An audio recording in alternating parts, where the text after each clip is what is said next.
Honao aminareo aneriavana ny fahasoavana sy ny fiadanana avy amin'ilay Andriamanitra ray sy Jesoa Kristy tompontsika. Amen. Ny zava-miafy ny fiakaran'i Jesoa ho any an-danitra. Izany no asongadiny mofinainantsika ao amin'ny filazantsara araka ny Jaona 7 ny 1:7 hatramin'ny 5:10. Ny zava-miafy ny akaran'i Jesoa ho any an-danitra.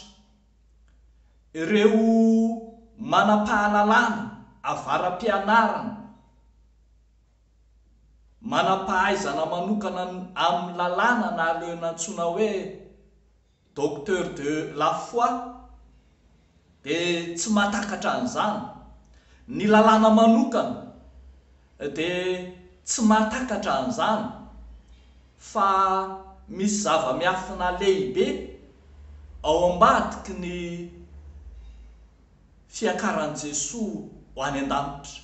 Io no ilaina antsoin'i Jesoa hoe zavatra ara-panahy, zavatry ny lanitra.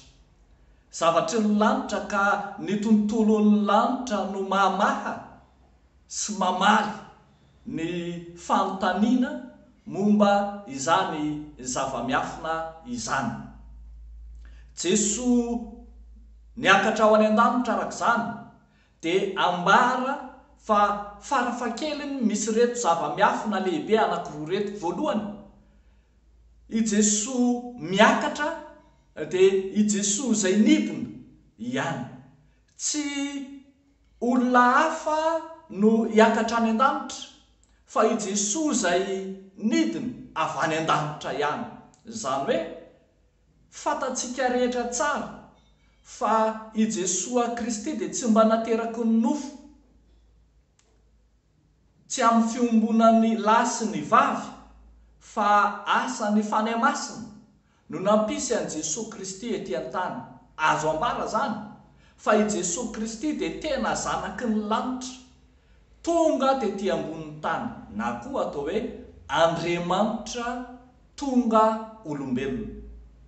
Io Andriamanitra tonga olombelona ihany lay Jesoa tonga teto an-tany ihany no hiala eto an-tany ka hiakatra any an-danitra.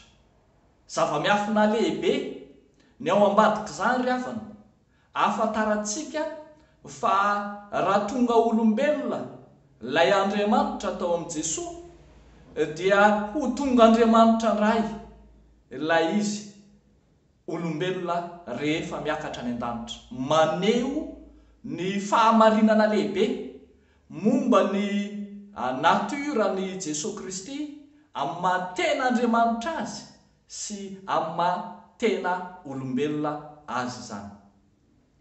Fa ny zava-miafina faharoa izay hitantsika amin'ity mofinaina ity koa momba ny fiakaran'i Jesoa any an-danitra dia ny hoe Jesoa no miakatra any an-danitra fa isika mino no mahazo fiainana.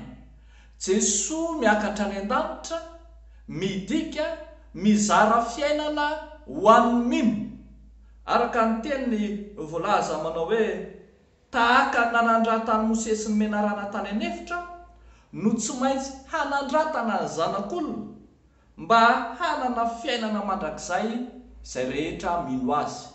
Tsarontsika ilay menarana tany anefitra izay nasandatry Mosesy dia tonga namelona na nizara aina ho an'ireo izay narary, izay voakaikitry ny menarana izay teo ambavahoana ny fahafatesana. Ity fiakaran'i Jesoa ho any an-danitra ity koa zany dia fiakarana mitondra fiainana ho an'ny fiarahamonina marary, ho an'ny olona izay voakaikitry ny aretina, ho an'ireo izay rehetra ambavahoana ny fahafatesana, indrindra ny ara-panahy. Jesoa hiakatra any an-danitra dia mitondra fiainana ho antsika satria mitoetra eo ankavanan'Andriamanitra mifona ho antsika isan'andro izy. Zava-dehibe arak'izany ny ao ambadiky ny fiakaran'i Jesoa ho any an-danitra ka mendrika ny ho ankalazaina zany fotoana lehibe izany.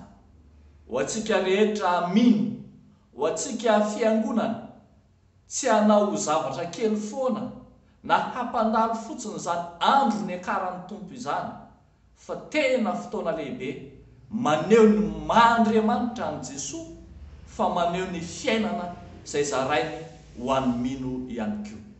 Dia ho an'Andriamanitra ireriany ny voninahitra. Amen. Ivavaka isika ry havako. Tompo ao misaotra anao zaho eo amin'i Jesosy Kristy zokinay, ilay Andriamanitra fiainana, mitondra fiainana ho an'izao tontolo izao tamin'ny alalan'i Jesosy Kristy.